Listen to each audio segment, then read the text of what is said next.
Hey guys, what is going on? And welcome back to another edition of Flick News, the show here on FlickDirect where I give you guys the latest that happened in entertainment news throughout the week, and then I give you guys my personal take on the matter at hand. I'm your host, Austin Putnam, and starting off with this week's show, unfortunately, we must start off with some, well, unfortunate news. So, as you all know, the current Harry Potter story going on right now in the film world is the Fantastic Beasts story. The Fantastic Beasts being the prequel movies to the Harry Potter franchise. And even though there's only been 2 movies, one of them which I really liked being the first one, the second one, not so much. I actually kind of didn't like it at all. But I will say this, given how the second Fantastic Beasts movie ended, I was actually really curious to see how they would go on Fantastic Beasts 3, especially given how Johnny Depp would be actually in 3, or not. Unfortunately, one of the bigger stories of this week is that Johnny Depp, now I don't know if he was fired or if he exited or if he was just forced out, but Johnny Depp has exited Fantastic Beasts 3, and you know what? This kind of does upset me a lot. I really don't like getting involved with the personal lives of actors, director, actresses, the people involved in productions, but I really do feel that this exit has a lot of part to do with the court case that was being held between Amber Heard and Johnny Depp. The two of them were kind of at war with one another, to say the least. I don't want to get too much into that, and Johnny Depp lost his case, and I feel like that because of that case, he was forced out of Fantastic Beasts 3. It is a damn shame because Johnny Depp is a great actor. He's a terrific actor. And from what I've heard, yeah, he was really a bad boy back in his days. But I've heard that he's actually grown a lot as a person. But still, the biggest shame is this. For a film that was called The Crimes of Grindelwald, Grindelwald's character, played by Johnny Depp, barely got any screen time in that film. Like I said, given how the second one ended, I was actually really curious to see how the third one would go about.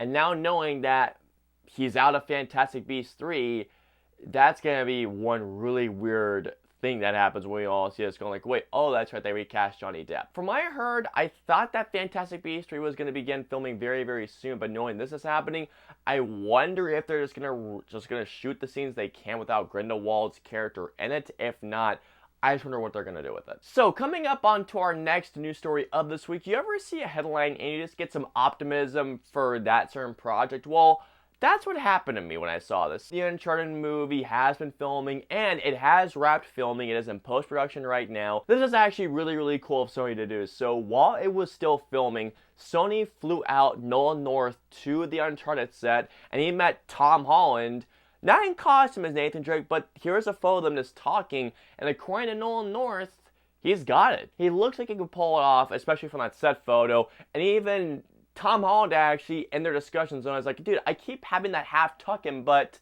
it keeps, whenever I jump and run, it keeps coming out, and Nolan North actually said, yeah, that's right, I don't have to deal with that stuff in mocap. To give you all even more optimism, while he was talking to Tom Holland, Nolan North said to Tom Holland, hey, let me hear a little Nathan Drake. And apparently he went right to his American accent, and Nolan North was like, oh my god. So yeah, according to Nolan North, he says, hey, Tom Holland's got it. He's going to be great. But he did see the camaraderie between Mark Wahlberg and Tom Holland. And he said, yeah, these guys have got it. And apparently, get this as well, guys. If you've played Uncharted 2 and also Uncharted 3, Chloe Fraser is going to be in this, which is really interesting. And also, really quick, another person from the Uncharted franchise got to be flown into the set. And that is the writer of Uncharted 4, Neil Druckmann, as you all know, also the person behind the Last of Us games, which I love to no end. But he did also get to talk with Tom Holland, and he put out a tweet saying, hey man, it was really cool talking with your brother about video games. The set looks amazing. I hope the rest of the shoot goes well. So hey, it looks like that Neil Druckmann and Nolan North were both satisfied by what they saw. I'm happy that Neil Druckmann and Nolan North were very satisfied by what they saw, and honestly, it does give me some optimism. I'm cautiously optimistic because I want to see a trailer before anything else. I definitely have more optimism than I ever did about this thing. Alright, so getting on to our second and final news story, we must go back on to some more bad news, even though I'm recording this on November 7th, which has been a pretty darn good day so far. But I remembered I saw this and I just thought, oh yeah. So guess what's happening, guys? Yep. Delays! More delays! There are a couple of more big movies coming out this year besides Wonder Woman. There's also Soul, but even though that's coming out to Disney+.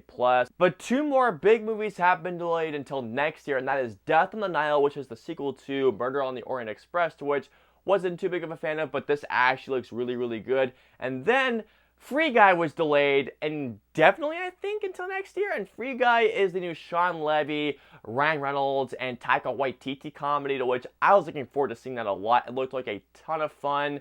And yeah, so those two big movies were delayed.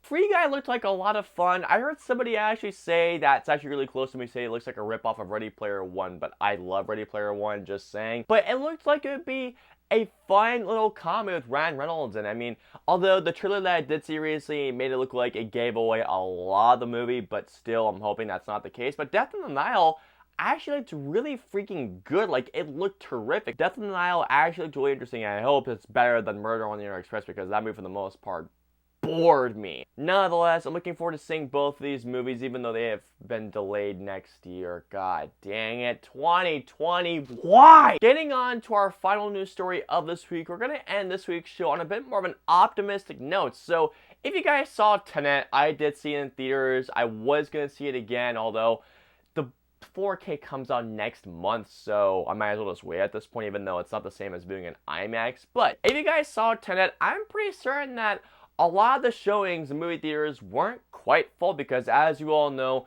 ever since movie theaters have opened up, things have had to have been socially distanced, which is completely understandable. When it comes to the production budget of Tenet, the production budget was about $200 million. However, you have to also value in marketing, which I think the marketing budget for this was what?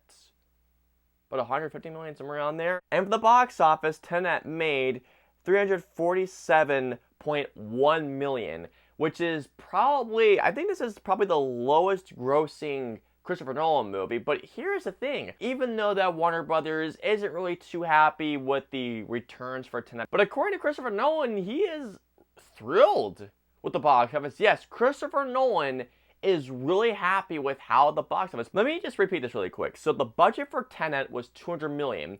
It made just below $350 million during a pandemic. So Warner Brothers released in September time, by the way, which is actually a pretty slow month in terms of movies. People actually went out to go see Tenet, including myself, and Tenet made just below $350 million. In terms of a pandemic, that's actually pretty darn good. Now, to be fair, it didn't break even, and it didn't make double or triple the amount of the budget. But considering that we're in a pandemic right now, I'd see Christopher Nolan, what he's saying right now. The fact that it did make just below $350 million, that's something right there, I gotta say. So you know what? Would it have been nice if it had broken even in the movie theaters? Yes. But look at the state of the world right now. Given how it made even over $200 million, that's something right there. But knowing it made just below $350 million, you know what? Congrats to you, Nolan. Even though it didn't break even, I will be buying this on 4K just to see it at my home. Alrighty guys, and that is going to wrap it up for this week's show. Please comment down below, let me know, how do you guys feel about Johnny Depp being forced out or fired, or if he exited out of Fantastic Beasts 3? Were you guys pissed knowing that he couldn't really live up to what he could have done as Grindelwald? Also, how do you guys feel about Nolan North's comments about Uncharted and also about Tom Holland? Also, how do you guys feel about the delays of Free Guy and Death on the Nile? And finally, how do you feel about Christopher Nolan's comments on Tenet's box office run? Did you see it in theaters? Do you wish that more people saw it? Or are you waiting for the 4K to come out, or the Blu-ray? Whichever one you prefer anyway. So let us know below. I hope you guys enjoyed this week's show. If so, please hit that like button, also share, and don't forget to hit the subscribe button and the notification bell for whenever the latest video from us goes live. If you guys want to see any of our previous 2 videos, please click right there or there. And of course, until next week's show, we will see you guys next week. Have a great week, guys.